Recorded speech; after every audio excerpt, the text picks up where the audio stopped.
আমাদের নেক্সট যে টপিক সেটা হলো equation of motion for momentum per electron. আমরা অর্থাৎ এমন একটা ইকুয়েশন বিল্ড করতে যাচ্ছি যেখানে আমরা অ্যাকচুয়ালি মোমেন্টাম পার ইলেকট্রন এই জিনিসটা নির্ণয় করব। আবার এই ইকুয়েশনটার মাধ্যমে আমরা একটা জিনিস দেখব যে ড্রুড মডেলে আসলে নিউটনের ফর্মুলাটা এখানে আসলে কীরকম হয়। তো আমরা ধরে নিচ্ছি যে একটা ইলেকট্রনের, প্রত্যেকটা ইলেকট্রন, যে কোনো ইলেকট্রনের একটা নির্দিষ্ট টাইম টিতে তার মোমেন্টাম যেটা আছে সেই মোমেন্টামটা হলো আমার পি অফ টি। এখন ধরে নিলাম যে ডিটি টাইম পরে, তাহলে তার মোমেন্টামটা কীরকম হবে, P of T plus DT. এখন এই দুইটা মানে টি টাইমের মাঝখানে আমার দুইটা ঘটনা ঘটতে পারে। একটা হইতেছে যে দুইটাই যে ইলেকট্রন আছে সেই ইলেকট্রনটা কলিশনের মুখোমুখি হইতে পারে, অথবা হইতে পারে যে সে আসলে এখানে কোনো কলিশন হয় না। এবং এখানে বলে রাখা ভালো, আমরা এখানে অ্যাকচুয়ালি বাইরে থেকে কোনো একটা ফোর্স অ্যাপ্লাই করে রাখছি, সেটা হইতে পারে ইলেকট্রিক্যাল অথবা ম্যাগনেটিক। তো এখানে দেখো যে আমরা দেখতেছি যে প্রবাবিলিটি অফ কলিশন, এটা আমরা দেখে আসছি কিছুক্ষণ আগে যে ডিটি বাই টাও। তাহলে আমরা জানি যে প্রবাবিলিটি যোগফল 1, যেহেতু কলিশন হওয়ার প্রবাবিলিটি এইটা, তাহলে কলিশন না হওয়ার প্রবাবিলিটি কত, সেটা হবে 1 মাইনাস ডিটি বাই টাও। এখন যদি আমার মাঝামাঝি সময়ে যদি আমার কোনো কলিশন না হয়, তাহলে কলিশন না হলে যে ঘটনাটা ঘটবে, আমরা তো এখানে যেহেতু বাইরে থেকে একটা ফোর্স অ্যাপ্লাই করে রাখছি, তার মানে আমার ইলেকট্রন যেটা আছে সেটার অ্যাক্সেলারেশন হবে। আর যদি আমরা বলি যে যদি কলিশন হয় তখন কি হবে, তখন তার একটা নতুন মোমেন্টাম আসবে। সেই মোমেন্টামটার মান কত সেটা আমরা অ্যাজাম্পশনে ধরে রাখছি যে কলিশনের ঠিক পরের মুহূর্তে আমার সেখানে যে মোমেন্টামটা থাকবে সেটার ভ্যালু হবে 0। তাহলে আমরা একটা জিনিস দেখতে পারতেছি যে P of T plus DT, অর্থাৎ আমার টি সময়ের পরে যে ডিটি টাইম, যে মাঝখানের টাইম, সেই টাইমটা মাঝে মাঝে কী কী ঘটনা হতে পারে। একটা হলো যে সে কিছুক্ষণ কলিশন ছাড়া ছিল, এবং এটা হতে পারে যে সে কলিশনও ফেস করছে। তাহলে আমরা দেখতে পারতেছি যে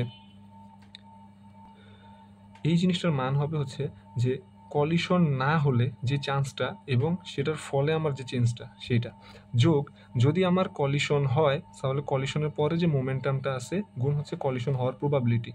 এই হচ্ছে আমার দুইটা টার্মের যোগফল। এখন এই টার্মটা কীরকম আসছে যে আমার কলিশন হলে চান্স কত এবং কলিশন হওয়ার পরে আমার যে মোমেন্টামে যে চেঞ্জটা আসবে সেইটা আমরা এখানে লিখলাম।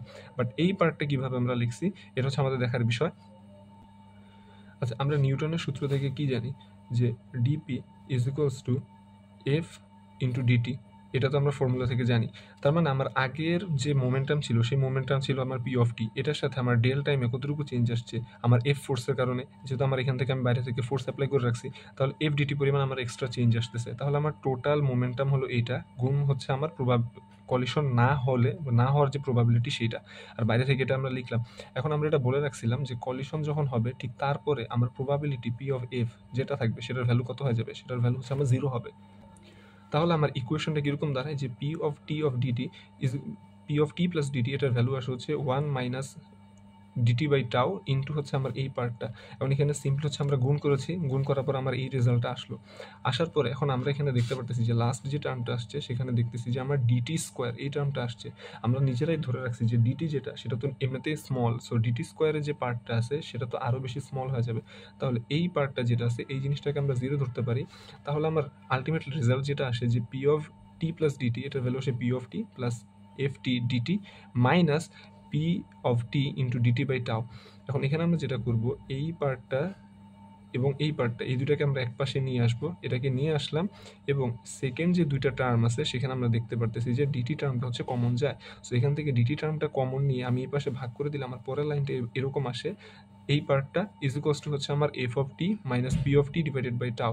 এখন ক্যালকুলাস থেকে আমরা এটা জানি যে একটা ফাংশনের একটা নির্দিষ্ট সময় চেঞ্জ মাইনাস হচ্ছে ওই ফাংশনটার আদি ভ্যালু ডিভাইডেড বাই হচ্ছে আমার ডিটি, এই ভ্যালুটাকে আমরা বলতে পারি হচ্ছে ডিফারেন্সিয়েশনে dp by DT is equals to আমার এটা আসছে।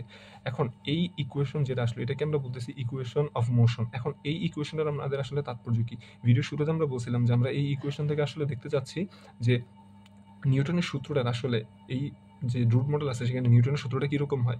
আমরা নিউটনের সূত্র থেকে আমরা জানি যে সেকেন্ড সূত্র যে DP by DT is equals to হচ্ছে আমার এফ অফ টি, অর্থাৎ কোনো একটা কোনো একটা বস্তুর উপরে যদি আমরা কোনো বল প্রয়োগ করি সেই বলের মানটা হবে হচ্ছে ওই বস্তুর ভরবেগের পরিবর্তনের হারের সমান। কিন্তু এখানে আমরা দেখতে পারতেছি যে হ্যাঁ, আমি একটা ফোর্স অ্যাপ্লাই করলাম, বাট সেটার ফুল জিনিসটাকে আমরা এখানে দেখতে পারতেছি যে ডিপি বাই ডিটি এই জিনিসটা আমি পাচ্ছি না। এখানে সামনে আরেকটা এক্সট্রা একটা টার্ম আসছে যেটা হচ্ছে minus P of T divided by tau. এখন এই জিনিসটা আসলে কি বোঝায়, এই জিনিসটা আসলে ড্যাম্পিং ইফেক্ট বোঝাচ্ছে। অর্থাৎ আমি যে ফোর্স দিচ্ছি ফুল ফোর্সটা এখানে আসলে ডিপি বাই ডিটি অর্থাৎ মোমেন্টামের চেঞ্জের জন্য ব্যয় হচ্ছে না, এখানে কিছু পরিমাণ লসও হচ্ছে। এই পার্টটা লস হচ্ছে কারণ ইলেকট্রনগুলো আমার কলিশনের মধ্য দিয়ে যাচ্ছে। এই পার্টটা দ্বারা আমরা এটাই বুঝতে পারতেছি। এবং এই লসটা কেন হচ্ছে? মাঝামাঝি সময় একটা কলিশনের কারণে। তাহলে আমি F of T force apply করলাম, সেটা দিয়ে একটা ইলেকট্রনের যেটা হচ্ছে যে মোমেন্টামের কিছু পার্ট চেঞ্জ হচ্ছে, এবং সেকেন্ড আরেকটা যেটা জিনিস আছে, এই জিনিসটাকে আমরা বলতেছি হচ্ছে ফ্রিকশনাল ড্যাম্পিং টার্ম। ঠিক আছে?